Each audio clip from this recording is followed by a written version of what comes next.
Ընկերներ ողջույն, ընդհատակից զրույցները շարունակվում են։ Այսօր խոսելու ենք բանակի մասին, ավելի շուտ բանակի հետ առնչվող նոր օրենքի նախագծի մասին, որով առաջարկվում է փաստորեն փողով բանակից ազատվել կամ որոշակի գումարի դիմաց ծառայություն դարձնել 1 ամիս, ավելի քիչ գումարի դիմաց ծառայություն դարձնել 4 ամիս։ Մի խոսքով մի խայտառակ օրենքի մասին այսօր պետք է խոսենք, իհարկե շատ է խոսվել, ես էլ եմ արդեն առիթ ունեցել խոսելու, բայց այսօր ուզում մի փոքր փակագծերը բացենք ու միջև վերջ խորանանք հասկանալու համար, թե իրականում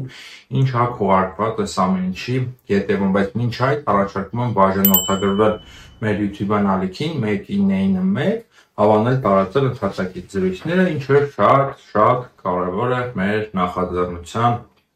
համար։ Մտածելով այս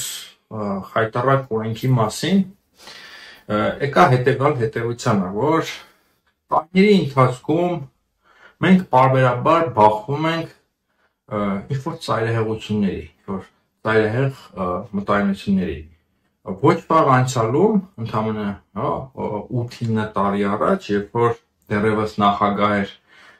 երկրի ղեկավարն էր Շերժ Սարգսյանը եւ պաշտպանության նախարարն էր Վիգեն Հակոբյանը, Վիգեն Սարգսյանը, առաջնային պլան էր մղվել ինչ-որ անհասկանալի ազգ բանակ կոնցեպտ, ասած հնչեղ անունով ազգ բանակ եւ առաջարկվում է ընդհանրապես այդ տակետման ինստիտուտը հանել շպրտել մի կողմ ու բոլորին լցնել բանակ։ Եթե էլ ավելի խորանանք, բոլորին տանել լցնել խրամատները, առանց տրամաբանության, առանց բովանդակային դասակարգման։ Սա այսպիսի ռազմահերենասիրական ծայրահեղություն էր, որը մենք տեսանք նաև դրա խայտառակ փլուզումը, արժեզրկումը եւ տեսանք նաև, որ դրա գլխավոր գաղափարախոսը, ազգ բանակի գաղափարախոսը փաստորեն Հայաստանում չի ապրում, Միացյալ Նահանգներում է ապրում, ինչը իսկապես անհասկանալի է։ Եվ հիմա եկեք հասցնել ենք պատերազմում պարտությունից հետո, 44 օրյա պատերազմից հետո, ինչ հնարավոր է զիջելուց հետո, Արցախը կործանելուց հետո, եկել հասցնենք մեկ ուրիշ հանգրվանի, մեկ ուրիշ ծայրահեղության, որը ընդհանրում է արդեն ի հակադրություն ազգ բանակի տոտալ կազմաքանդում, այսինքն բանակի զինվորական ծառայության կազմաքանդում։ Եվ ըստ էության ինչ են էլի ԿՊԱ-ականները առաջարկում այս օրենքով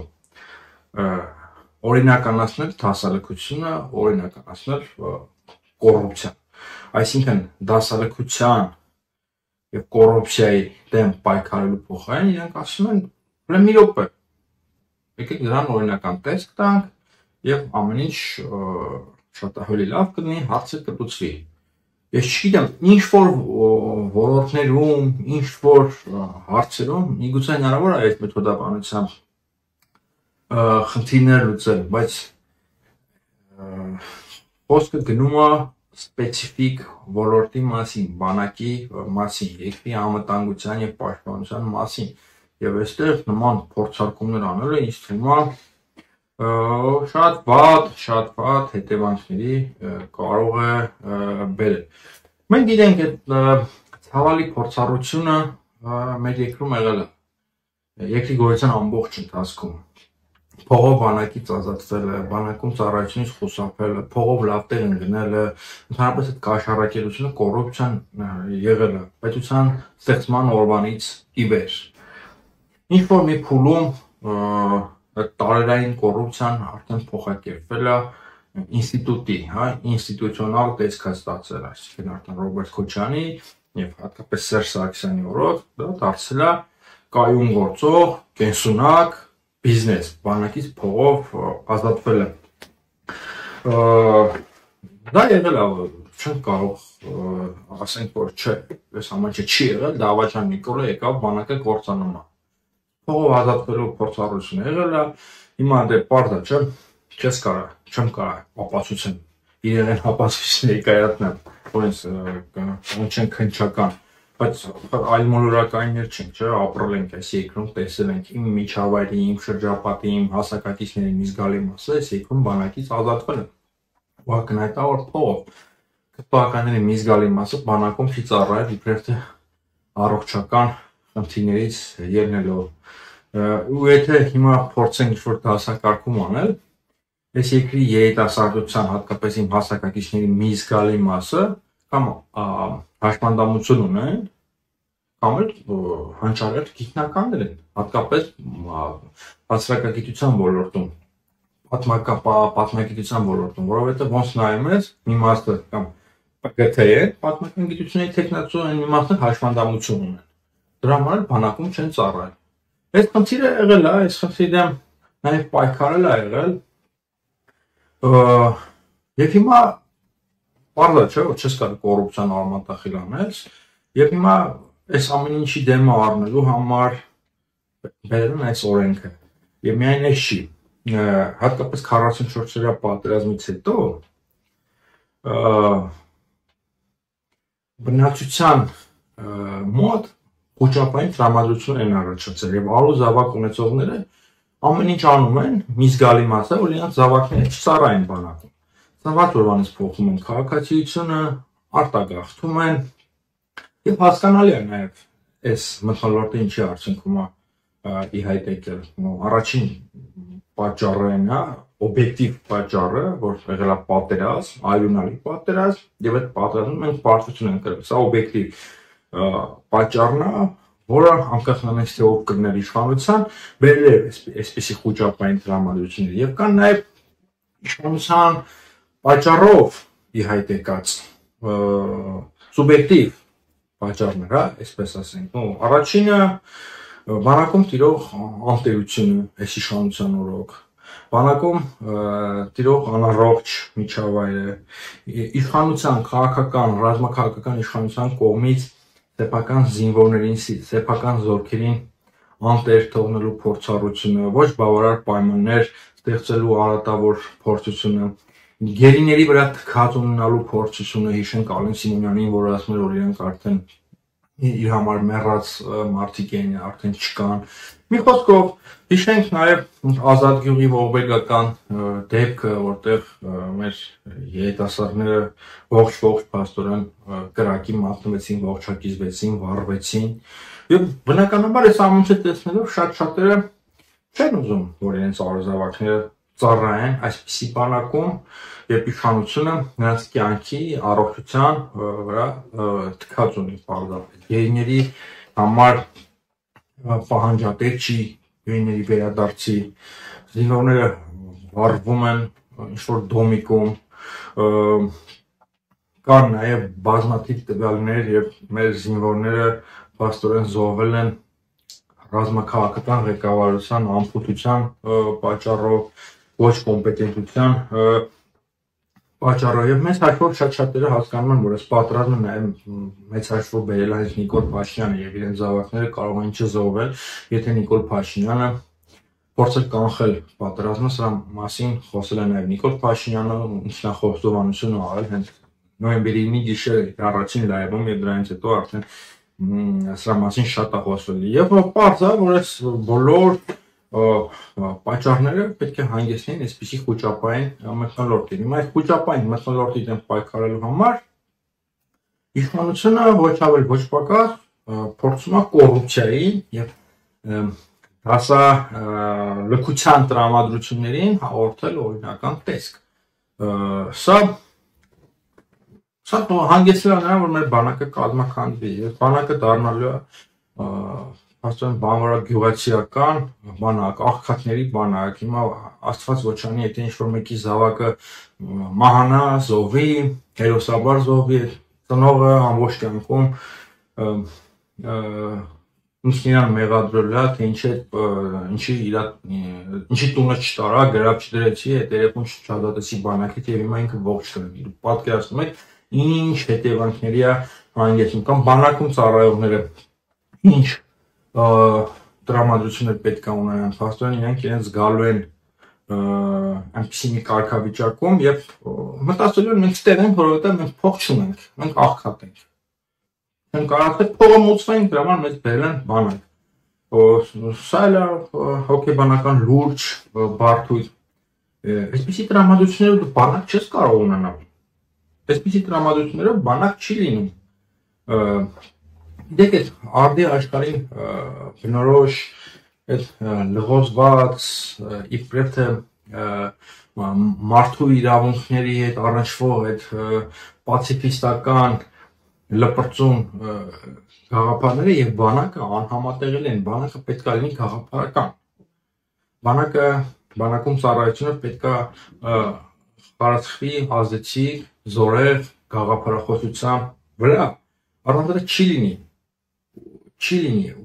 այստեղ ապրելու, այստեղ ծառայելու, այստեղ աշխատելու Հայաստանի պես խոցելի երկրում մոտիվացիա պարզապես չի լինի, եթե գաղափարախոսությունը չլինի։ Այլ խնդիրը, որ նախկին իշխանությունների օրոք իրական գաղափարախոսություն, իրական միլիտարիստական մշակույթ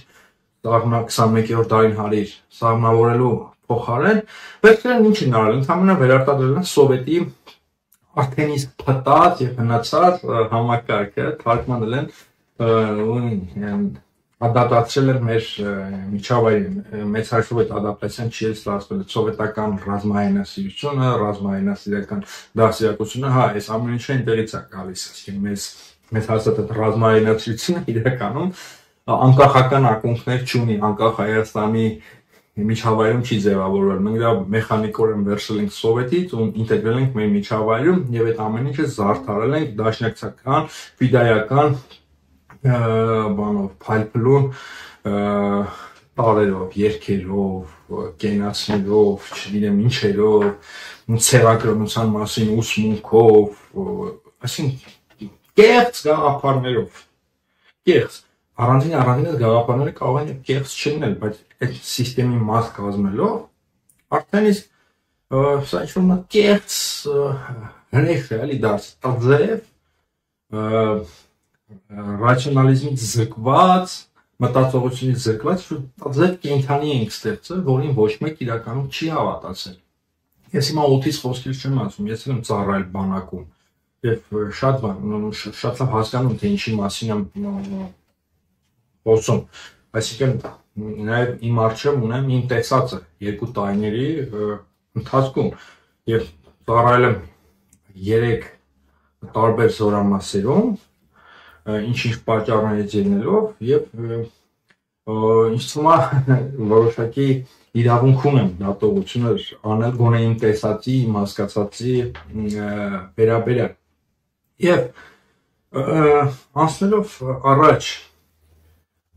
այս բոլոր թերությունները հաշվի առնելով, որ բանակում եղել են 30 տարիների ընթացքում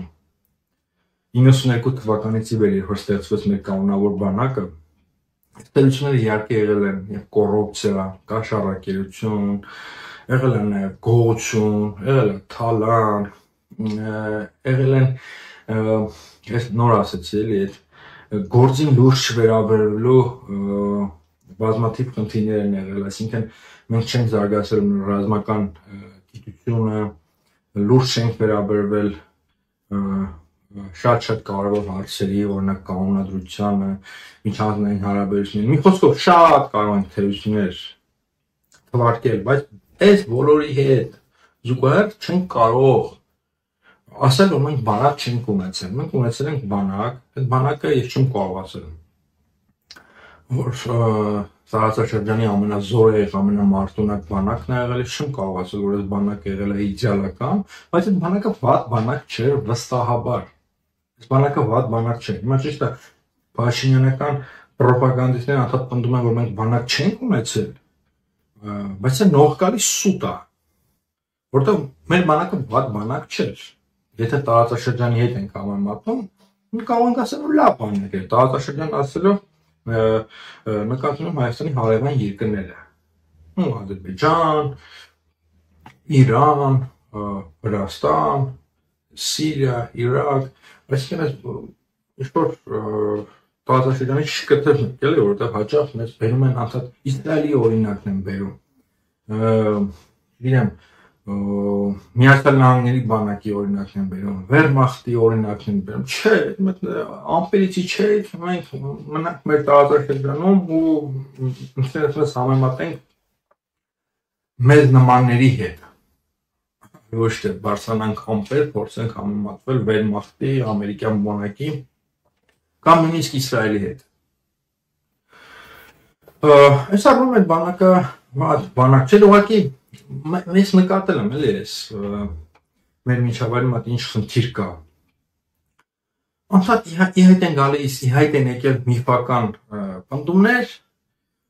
որոնք ապացուցման ենթակա չեն։ Ուղղակի ապրիորի այդպես է ու վերջ, ու դա դարձել է ինչ-որ դատողություններ անելու հիմք եւ որպես կանոն այս միֆական պնդումը դարձել է ինչ-որ գործողության ելակետ։ Օրինակ, դրանցից մեկը մենք բանակ չենք ունեցել կամ բանակը թալանված է եղել։ Գիտեք, օրինակ Սերժ Սարգսյանի օրոք, Ռոբերտ Քոչարյանի օրոք այսպիսի նախնական ապացուցման ոչ ենթակա դատողություն անելը միգուցե նորմալ էր։ Միգուցե նորմալ էր, որովհետև կար իշխանություն, որը 20 տարի իշխել էր, հանրությունը չուներ վերահսկողական մեխանիզմներ եւ ընդդիմությունը, ընդդիմադիրները, հասարակությունը պարզ է, որ իրենց կազմակերպելու համար նաեւ պետք է այս թույլատրելի պոպուլիզմից սկսեն։ Բայց հետո բոլորը մեծ մասը դրանց եկավ իշխանության, չէ՞, դե հիմա այստեղ պետք է փոփոխություն լինի, պետք է ցույց տան, թե բանակը լավ որ ասում են թալանված է, հա, այս շուրախում բանակը թալանված է ու վերջակետ, վերջ։ Բանակը ինչ աստիճանի էր թալանված, ինչ ազդեցություն ուներ կոռուպցիան, որքանով է կոռուպցիան եւ թալանը ազդել օրինակ պատերազմի արդյունքների վրա, ինչի են ընդունակ այս բանակը, գիտական, փորձագիտական հետազոտությունների արդյունք կան, թե չկան, էլի այս նախնական բացարձակ ճշմարտությունների, պոպուլիստական բացարձակ ճշմարտությունների ինչ-որ ցանկ ունեն, մենք բանակ չունենք, բանակը թալանված է, թալան, մենք տրոսիկ չունենք, հասկացանք, բայց այս ամեն ինչը այսպես չի լինի, էլի, պետք է ինչ-որ մի բան ասում ես, պետք է այդ ապացույցները ցույց տաս, ապացույց ասելով նկատի չունեմ ինչ-որ մեկի մասնավոր օրինակը, ինչ նկատի ունեմ, որովհետև եթե ասում ես, չէ, էլի ընկեր, այդպես չի, մենք ունեցել ենք նորմալ բանակ, չեմ ասում իդեալական բանակ, բայց նորմալ բանակ, մեկի հա ինքը իր ծառայությունից մա դեպք է պատմում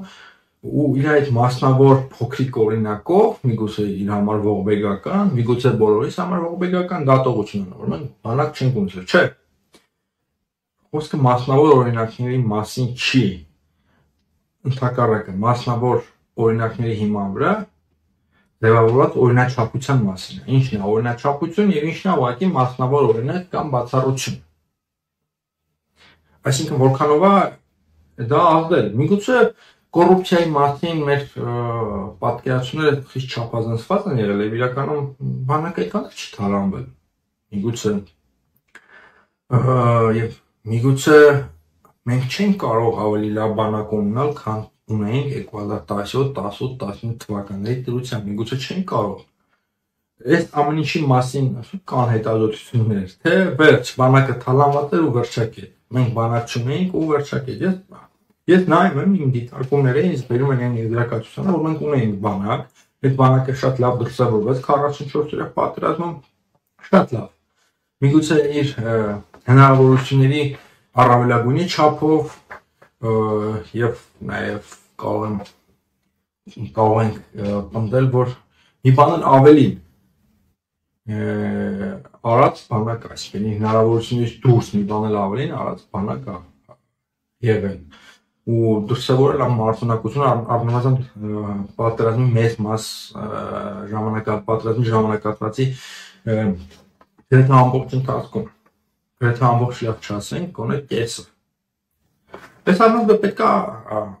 հասկանանք, բայց այս ամեն ինչը հասկանալու համար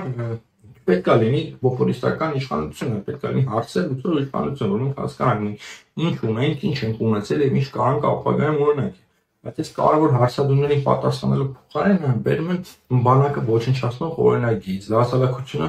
օրինականացնող օրինակ ես գիտեք, նույնիսկ եթե առաջ փողով բանակից ազատվելը տարածված երևույթ է, տարածված ինստիտուտ էր, այսպես ասենք, բայց կար չգրված օրենք, որտեղ անբարոյականություն է։ Դա անում էին համատարած, բայց գիտեն, որ անբարոյականությունը թաքցնում են, հիվանդություն էին հորինում իրենց համար, պատմական գիտությունների թեկնածու էին դառնում, որ ինչ-որ արդարացում ունենա։ Բայց հիմա անբարոյականությունը դարձնում են ընդունելի փորձառություն։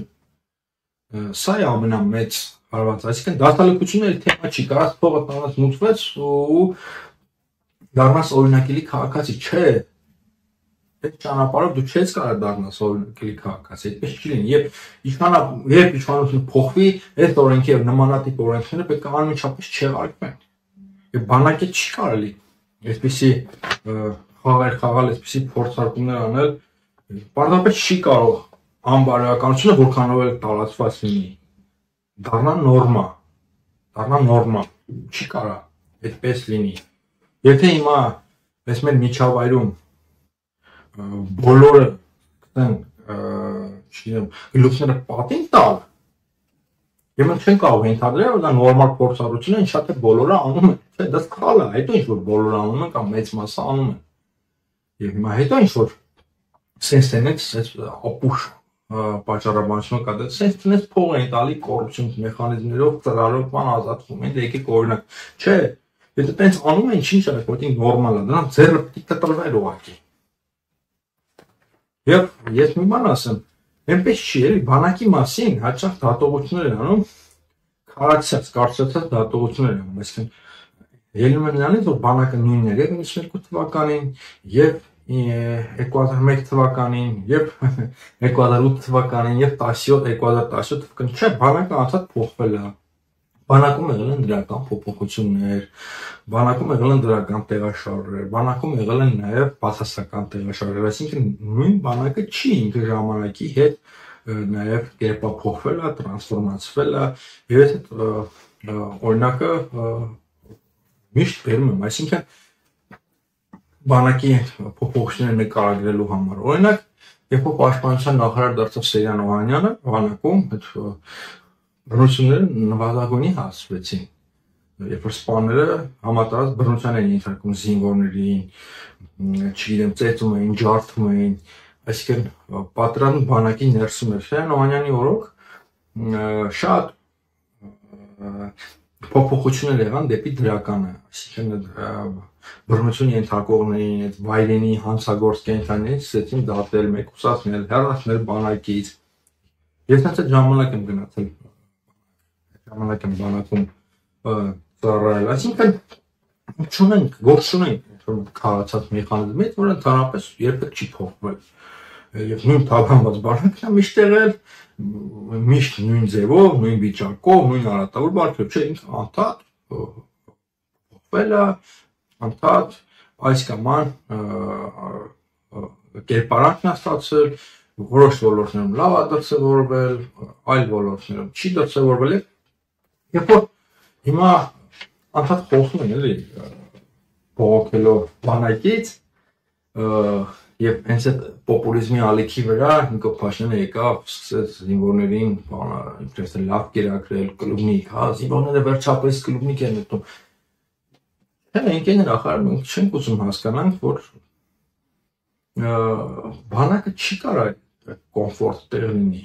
Բանակը հենց բանակ է, որովհետեւ այնտեղ չպետք է կոմֆորտ լինի։ Չի լինում այդպես։ Բանակում չի կարող կոմֆորտ լինի։ Մի մտածեք, որ ինչ որ մի վարդագույն իրականությունում բանակը դառնալու է հեքիաթային կոմֆորտի նախտեղ, որ բոլորը երազելու են այնտեղ գնալ։ Չէ, իհարկե չէ։ Այդպես չի լինելու։ Բանակում նաև լինում են դժվարություններ, լինելու են դժվարություններ եւ եղել են դժվարություններ։ Եվ այս ամեն ինչը վերահսկելու, կառավարելու, հավալի դեպքերը օրինաչափություն չդարձնելու մեխանիզմներ են պետք։ Եվ ես տրվելով որովհետեւ ծայրահեղական հոսանքի, այսինքն ունենք այս երկու ծայրահեղությունները, հա, ասկ բանակ, որ իրականում ասկ բանակ էլ չի, այլ ենթադրում է բոլորին լցնել խրամանքները, Եվ ընդհանրապես դասալեկության քարոզը Նիկոլ Փաշինյանը այս էլ չդնենք մի կողմ եւ ֆիքսենք հետեւյալ բանը առանց այլայղություններին տրվելու, որ Հայաստանի Հանրապետությունը ապագա չունի առանց կենսունակ որակյալ բանակի։ Եվ խոսքը պրոֆեսիոնալ բանակի մասին չի, շատ կներեք, այս մասին շատ են հիմա խոսում, բայց պրոֆեսիոնալ բանակի մասին խոսակցությունը ես համարում եմ պոպուլիզմ։ Եթե ինչ-որ մի օր այս պրոֆեսիոնալ բանակի մասին որակյալ խոսվի, մասնագիտական շրջադրումներով միտքս կփոխեն, բայց այս բայդրույթով այն ինչ-որ հիմա խոսում են հողի վրա պրոֆեսիոնալ բանակի մասին, դա պոպուլիզմ է եւ չի կարելի այդպեսի կտրուկ քայլերի լինել, զորակոչը քնենք, թափենք, ստեղծենք պրոֆեսիոնալ բանակ չի լինելու դա։ Այս ամեն ինչը այս պոպուլիզմը մա դրեք մի կողմ։ Հա, մենք պետք է ունենանք պրոֆեսիոնալ ստորաբաժանումներ, առաջնակարգ, կրթված, պարապած ստորաբաժանումներ, բայց ընդդեմ ուրիշ հարց է։ Հայաստանի Հանրապետության բնակչությունը բոլոր քաղաքացիները այս կամ այն կերպ առնչվեն բանակի հետ եւ զինվորական ծառայության հետ։ Ես համընդհանուր զինվորական ծառայության կողմնակից եմ։ Եվ իմ ասացի մեջ ամենևին էլ բանակապետություն պետք չի գտնել Վիգեն Սարգսյանի բանակի հետ կապ չունի, նաև ես չեմ ասում որ բոլորին տանենք լսենք խրամատները, չէ, դրա մասին չի ասում եմ բանակը միլիտարիստական մշակույթ է, մեր առօրյայի, մեր պետական հասարակական կյանքի առանցքային ատրիբուտը պետք է դառնա եւ մարդիկ պետք է համընդհանուր կերպով ներգրաված լինեն այդ մշակութային միջավայրի մեջ եւ այս կամ այն կերպ առնչվեն զինվորական ծառայության հետ։ Այս ամեն ինչը չի կարող հակադրության մեջ մտնել, օրինակ գիտության հետ, կրթության, հանրակրթության եւ կրթության հետ, այս ամեն ինչը նաեւ չի կարող հակադրության մեջ մտնել ժողովրդավարության եւ քաղաքացիական ազատությունների հետ, այսինքն չեմ ասում կազարմա ստեղծենք ու մարդկանց լցնենք կազարման ու ռոբոտացնենք, չէ, բայց բանակում պետքա այս կամ այն կերպ ծառայեն բոլոր ունակ մարդիկ։ Այս զորակոչի ինստիտուտը պետքա կատարելագործվի, զարգացվի, մոբիլիզացիոն գործիքները պետքա կատարելագործվեն, մենք տեսանք Իսրայել Համաս վերջին բախման ընթացքում թե ինչ արագությամբ Իսրայելը կարողացավ համընդհանուր մոբիլիզացիա իրականացնել եւ մի քանի 100,000 կենսունակ զորք կենտրոնացնել ռազմաճակատի տարբեր հատվածներում։